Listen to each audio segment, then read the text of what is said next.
أمنة دخلت حياة المهندس وهي شايلة جواها حكاية أختها هنادي وعايزة تنتقم، وكانت شايفة إن المهندس لازم يدفع تمن اللي حصل. لكن في لحظة حاسمة أمنة حطت السم في الكاس. المهندس كان هيشرب، لكن أمنة هي اللي أنقذته. ونسأل ليه؟ أمنة اكتشفت إن الانتقام بالشكل ده هيحولها هي نفسها لأداة قتل، وهي أصلا هربت من حياة خالها ومش عايزة تبقى نسخة منه. فبدل ما تقتله غيرت طريقة اللعبة. زنوبة قالت لها خليه يتعلق بيكي، هو يقرب انت تبعدي. ومن هنا أمنة اللي كانت داخلة باعتبارها فريسة بدأت تتعلم وتبقى صيادة، تقربوا منها وبعدين تبعد، تخليه يتعلق وتفضل هي متحكمة في المسافة. لكن المشكلة إن اللعبة نفسها بدأت تتغير. المراوغة قلبت لحب. أمنة حكت له عن هنادي وقال لها إنه ما كانش يعرف إنها أختها، ولا كان يعرف إيه اللي حصل لها، والأهم إنه تاب عن اللي كان بيعمله. وهنا أمنة وقفت قدام السؤال الأصعب: هل الإنسان ممكن يتغير فعلا؟ وهل هي تقدر تشوفه كإنسان جديد، ولا هيفضل بالنسبة لها مجرد راجل مرتبط بموت أختها؟ وفي نهاية الفيلم أمنة كانت فعلا قررت تمشي.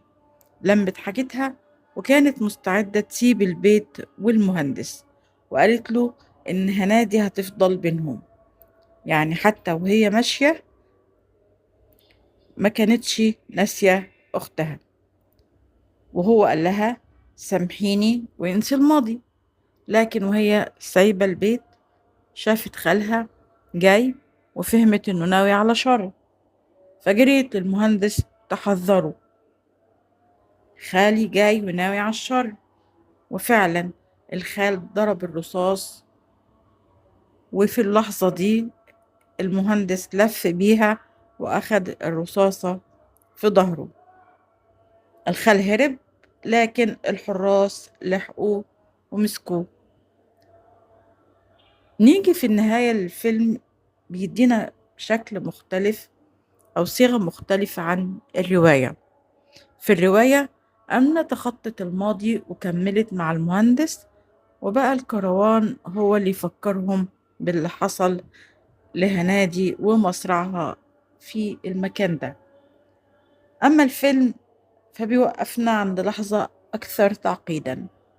أمنة كانت بتحاول تقفل الباب وتمشي، لكن لما الماضي رجع في اللحظة الأخيرة هي ما سابتش المهندس يموت بسببه. هي ما نسيتش هنادي، كمان ما رجعتش لأداة الانتقام اللي كانت عليها في البداية. هل التخطي معناه إننا نسامح ونكمل مع أصحاب الأخطاء، ولا ممكن ما نسامحش أصلا ونقفل الباب ونمشي؟ يمكن الأهم إن الماضي ما يفضلش هو اللي ماسك حياتنا ويقرر لنا نهايتنا. إيه رأيكم؟ شاركوني بتعليقاتكم وآرائكم، واشتركوا في القناة واعملوا لايك وشير لو عجبكم الفيديو. كانت معاكم مها جمال، وإلى اللقاء في حلقة قادمة وحكاية تانية.